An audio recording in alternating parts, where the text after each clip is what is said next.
Good morning students, કેમ છો બધા? મજામાં ને? તો ચાલો આજે આપણે ધોરણ 3માં ભણીશું અંગ્રેજી. તો સૌપ્રથમ બધા અંગ્રેજીનો લીધો કાઢી લેશે અને પેજ નંબર 28 આજે આપણે કરીશું. પેજ નંબર 28થી શરૂઆત કરીશું. સૌથી પહેલાં આપણે એક્ટિવિટી જે જોઈએ તો કે ચિત્ર જોઈ શબ્દો બહુવચનમાં લખો. શું છે તો કે ચિત્ર જોઈ અને જે શબ્દો છે એ બહુવચનમાં લખવાના છે. હવે જુઓ, એક આપણને એક્ઝામ્પલ તરીકે આપેલું છે કે એન અમ્બ્રેલા. હવે જે એક વચનમાં છે, મતલબ કે એક જ છત્રી છે, એટલા માટે આગળ આર્ટિકલ એ અથવા એન અને એમનો સ્પેલિંગ એન અમ્બ્રેલા. હવે બાજુના ચિત્રમાં જોઈએ તો એક કરતાં વધારે છત્રી છે, મતલબ કે બહુવચનમાં છે. તો આર્ટિકલ છે એ કે એન હોય એ નીકળી જશે અને જે સ્પેલિંગ હોય એમની પાછળ એસ અથવા તો ઈએસ લગાડીને બહુવચન કરવાનું છે. તો અમ્બ્રેલાસ, UMBRELLA છેલ્લે એસ લગાડીને બહુવચન. હવે નીચેના જે છે એ આપણે જાતે કરવાના છે. તો સૌથી પહેલું આપણે જોઈએ તો એ ટોમેટો. શું છે તો કે એ ટોમેટો. એક જ ટમેટું છે એટલે એ ટોમેટો અને બાજુના ચિત્રમાં એક કરતાં વધારે ટોમેટો છે. તો એ છે એ નીકળી જશે અને જે ટોમેટોનો સ્પેલિંગ છે એમાં પાછળ TOMATO જે છેલ્લો અક્ષર છે કે જે છે ઓ. તો મેં તમને કીધું કે ઓ છે, એક્સ છે, SS, CS, SS આવે ત્યારે આપણે શું ES મૂકીને બહુવચન કરવાનું હોય છે. એટલે ટોમેટોના સ્પેલિંગમાં છેલ્લે ઓ આવે છે એટલે આપણે છેલ્લે ખાલી એસ નહીં પણ ES લગાડીને બહુવચન થશે. હવે ત્યાર પછી નીચે આપણે જોઈએ તો એક સફરજન છે એટલા માટે એન એપલ. હવે બાજુમાં એક કરતાં વધારે છે, એપલ છે એ એક કરતાં વધારે છે. તો જે એન છે એ નીકળી જશે અને જે એપલનો સ્પેલિંગ છે એમાં છેલ્લે એસ લગાડવાનો છે. એપલ્સ, APPLES, એપલ્સ એટલે સફરજનો, એક કરતાં વધારે સફરજન છે એટલા માટે. હવે છે એ ડીશ. એક ડીશ છે એટલા માટે એ ડીશ, પણ બાજુના ચિત્રમાં એક કરતાં વધારે ડીશ છે. તો જે આર્ટિકલ એ છે એ નીકળી જશે અને જે ડીશનો સ્પેલિંગ છે DISH છેલ્લે આવે છે SH. તો છેલ્લે SH આવે છે એટલા માટે આપણે ES મૂકીને બહુવચન થશે. ડીસીસ, DISHES, ડીસીસ. અને ત્યાર પછી આપણે નીચે જોઈએ તો એ બેન્ચ. એ બેન્ચ, BENCH, બેન્ચ. એક બેન્ચ છે એટલા માટે એ બેન્ચ અને બાજુના ચિત્રમાં એક કરતાં વધારે બે બેન્ચ છે. તો જે એ છે એ નીકળી જશે અને બેન્ચના સ્પેલિંગમાં પણ છેલ્લે CH આવે છે એટલા માટે છેલ્લે ES લગાડીને બહુવચન. Benches, BENCHES, benches. હવે ત્યાર પછી એ કાઇટ, KITE, કાઇટ એટલે પતંગ. એક પતંગ છે એટલા માટે એ કાઇટ અને બાજુના ચિત્રમાં એક કરતાં વધારે પતંગો છે. તો આપણે શું કહીએ? કાઇટ્સ. જે એ છે એ નીકળી જશે અને જે કાઇટનો સ્પેલિંગ છે એમાં છેલ્લે એસ લગાડવાનો છે. કાઇટ્સ. અને ત્યાર પછીનું આપણે જે ચિત્ર છે કે જે ચિત્રમાં આપણે એક પુસ્તક છે એટલા માટે એ બુક. એ બુક, BOOK. પણ બાજુના ચિત્રમાં એક કરતાં વધારે બુક્સ છે એટલા માટે એ છે એ નીકળી જશે અને બુકના સ્પેલિંગમાં છેલ્લે એસ લગાડવાનો છે. બુક્સ. તો સામે બધાએ લખવાનું છે બુક્સ. હવે જે પેજ નંબર 29 ઉપર પણ આપણે આ જ એક્ટિવિટી કરવાની છે કે જે ચિત્ર આપેલ છે એમાં સૌથી પહેલું આપણે જોઈએ તો કે એક બસ છે. ચિત્રમાં એક બસ છે તો એ બસ, એ બસ. પણ બાજુમાં એક કરતાં વધારે બસ છે, મતલબ કે બે બસ છે. તો આપણે શું કરવાનું છે? એ છે નીકળી જશે અને BUS એસ છે છેલ્લે એટલા માટે BUSES બસીસ. શું લખવાનું છે? બસીસ. અને ત્યાર પછી એ પોટેટો, એક બટાટું છે એટલા માટે એ પોટેટો, POTATO. હવે એક કરતાં વધારે બટેટા છે, બાજુના ચિત્રમાં એક કરતાં વધારે બટેટા છે, તો એ છે એ નીકળી જશે. અને પોટેટોના સ્પેલિંગમાં છેલ્લે શું આવે છે? તો કે ઓ આવે છે, POTATO. તો ઓ આવે છે તો આપણે ES લગાડી અને બહુવચન થશે, POTATOES, પોટેટોસ એટલે બટેટાઓ. હવે ત્યાર પછી MANGO, એ મેંગો, એક કેરી છે એટલા માટે એ મેંગો.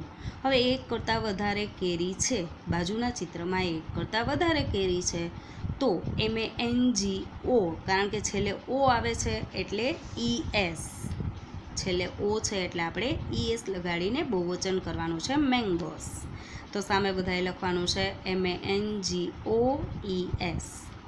હવે ત્યાર પછી એ ટ્રી, એક ઝાડ છે એટલા માટે એ ટ્રી, TREE. અને બાજુના ચિત્રમાં એક કરતાં વધારે ઝાડ છે તો એ છે એ આર્ટિકલ હોય એ નીકળી જશે અને TREES, ટ્રીસ.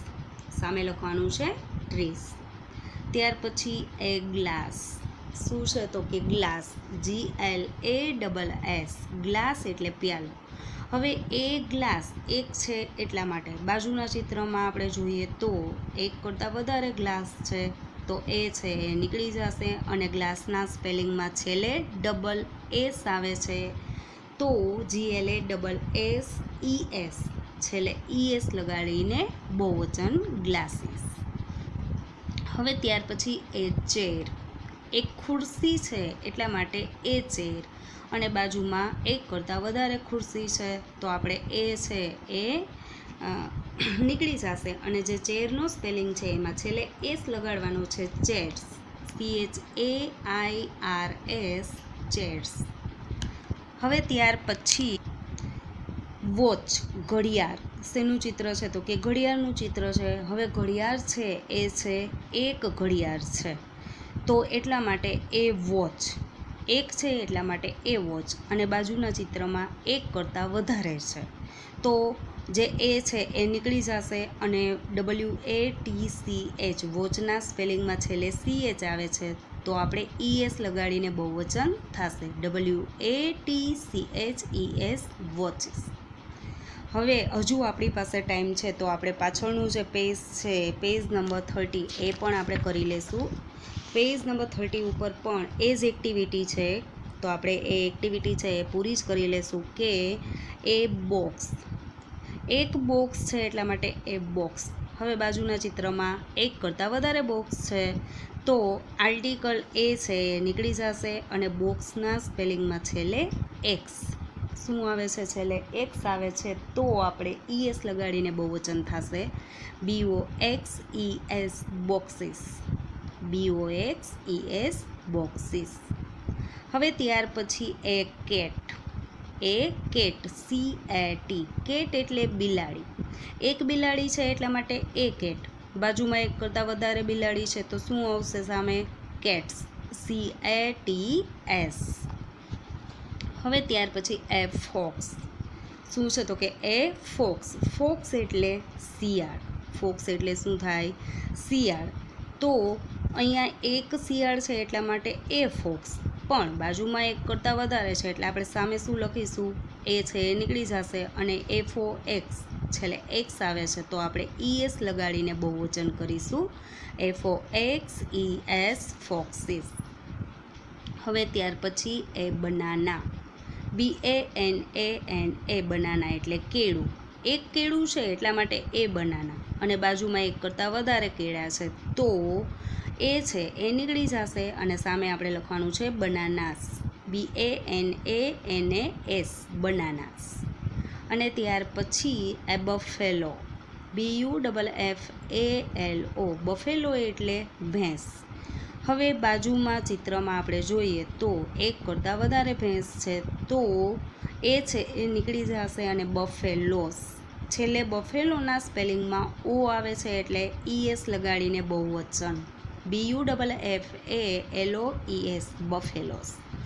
અને ત્યાર પછી એબ્રિન્જલ, જે રીંગણ એક છે એટલા માટે એબ્રિન્જલ. બાજુના ચિત્રમાં એક કરતાં વધારે છે તો સામે આપણે લખવાનું છે બ્રિન્જલ્સ, BRINJALS બ્રિન્જલ્સ. અને ત્યાર પછી નીચે એડ્રેસ, એક ડ્રેસ છે તો એ ડ્રેસ, અને બાજુના ચિત્રમાં એક કરતાં વધારે ડ્રેસ છે તો ડ્રેસના સ્પેલિંગમાં જો છેલ્લે ડબલ એસ છે તો DRESS છે એટલા માટે આપણે ES લગાડીને બહુવચન થશે ડ્રેસીસ, DRESSES ડ્રેસીસ. તો હવે જે આપણે પેજ નંબર 31 ઉપર જોઈએ તો અહીંયા જે પેજ નંબર 31 ઉપર આપણને જે એક્ટિવિટી છે કે ચિત્રમાં રંગ પૂરો અને કવિતા છે એ ગાવાની છે. તો જુઓ અહીંયા તમને જે ચિત્ર આપેલું છે કે જે ચિત્ર છે એલિફન્ટનું, હાથીનું ચિત્ર છે, તો એમાં તમારે શું કરવાનું છે, સરસ મજાના કલર પૂરવાના છે અને નીચે જે પોયમ આપેલી છે એ તમારે ગાવાની છે. મતલબ કે જુઓ, the elephant so big so fat, જે હાથી છે એ મોટો અને જાડો છે. He walk like this, he walks like this and he walks like that, and he walks like that. ત્યાર પછી છે હી હેઝ નો હેન્ડ્સ, તેમને હાથ હોતા નથી. But what a long nose, પણ એમને જે એમનું નાક છે એ ખૂબ જ લાંબુ હોય છે કે જેને આપણે સૂંઢ કહીએ છીએ એમ. But what a long nose. હવે જે આ પોયમ છે તમારે ખાલી બોલવાની છે આ રીતના, તો કે ઇંગ્લિશમાં બધાએ બોલવાનું છે કે the elephant so big so fat, he walks like this and he walk like that, he has no hands but what a long nose. હવે જે તમારે ચિત્ર આપેલું છે એલિફન્ટનું એમાં તમારે કલરિંગ કરવાના છે. બસ તો આજના લેક્ચરમાં આપણે આટલું કરીશું, ફરી મળીશું નેક્સ્ટ લેક્ચરમાં. Thank you.